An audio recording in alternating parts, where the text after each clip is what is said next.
The eyes of the world were upon the next match, Brian Pillman Jr. against Malakai Black. And I swear to God, we got 20 minutes of that rotten girls match, and this thing was quicker than a hiccup.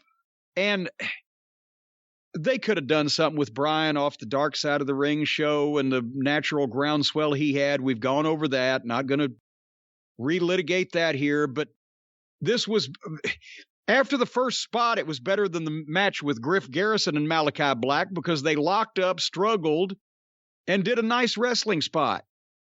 And then Pillman hits drop kick, and then the drop kick through the ropes to the floor. And I'm thinking, okay, he comes out serious. He's trying to apply himself to this fucking angle they've got him in, and he's got fire. And after less than a minute from the opening bell, they go to the break. So as I said, we got to see every brutal minute of that girls' match with the stench of grisly death on it. But Brian Pillman Jr.'s kicking ass. We're going to go to the break. When they come back, they're trading 1-2. Malakai gets a bit of heat. Julia Hart was at ringside in her cheerleader's outfit and a black eye patch. That was the most ridiculous visual. There's no visible mark on her beautiful face, and this eye patch is brand new. You can tell they just took it out of the fucking package and put it on her face, and she's wearing a cheerleader's outfit. And just the visual alone. If she was blinded by this guy's caustic colored mist that he blew in her face, then would she be out there dressed in her cheerleader's outfit with a spotless eye patch on? Or would we have seen her in a video at an appointment at an ophthalmologist office or a doctor's office, and she wouldn't be wearing makeup because she's worried about losing the sight in her eye?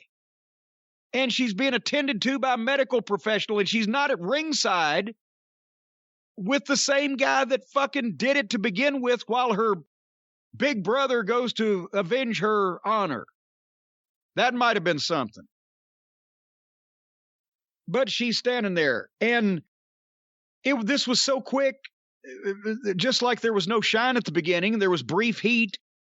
Brian makes a comeback, and it was a blasé comeback that nobody cared about. They'd seen Danielson and Page, and this match hadn't even got started yet, and nobody bought his false finish because it was too quick. And then the finish, they gave him a banana peel to slip on literally. He purposely missed a springboard, and Black hits him with a kick, 1, 2, 3. Did he purposely miss it? Because I mean, yes, it was yes. Okay. Because they made it look good because I wasn't sure. Let's put it that there's always a chance that anything could have happened, but I've never seen anybody miss and take such a beautiful bump and not hurt themselves and not be surprised by it.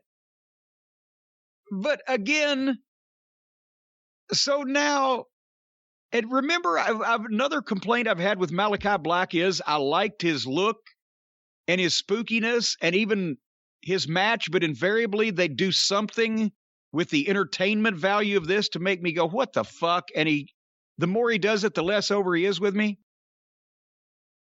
He beats the babyface and in fairly quick and succinct fashion. Didn't do much for Brian Pillman, but at least he got a victory.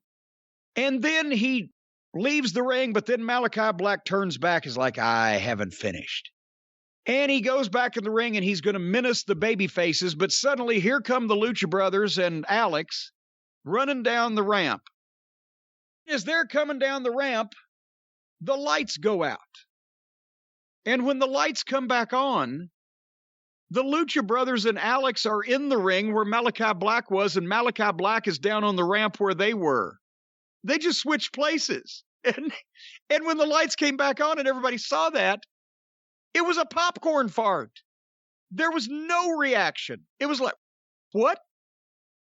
Because nothing happened. I'm sure somebody thought, well, that'll be cool. When they went over it in their minds, ahead of the show, yeah, when the lights come back on, you'll be where I was and I'll be where you were. They forgot that there was still nothing fucking going on. Just people standing there.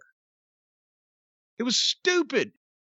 And now we know the Lucha Brothers are in on it because they had to pass. You know what? Malakai is fun to watch sometimes in these matches. His kicks look great. I'm not into this whole magical powers, lights go out. Why does this one guy have control over the lights? So the lights keep going out and then he moves. Are we supposed to assume the light goes out and he just runs as fast as he can? Well, wait a minute now. According to the main event on this program, it may not only be Malakai that has the location of the light switch. That's true. Good point. Sometimes it doesn't even have to be explained.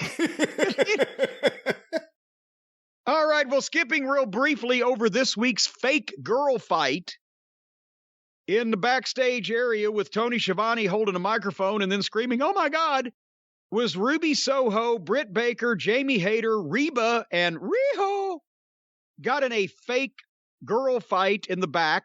There was only one this week. Usually there's at least one, sometimes two. This was just fucking brutal to watch. Because it was phony as a football bat. Oh, come on.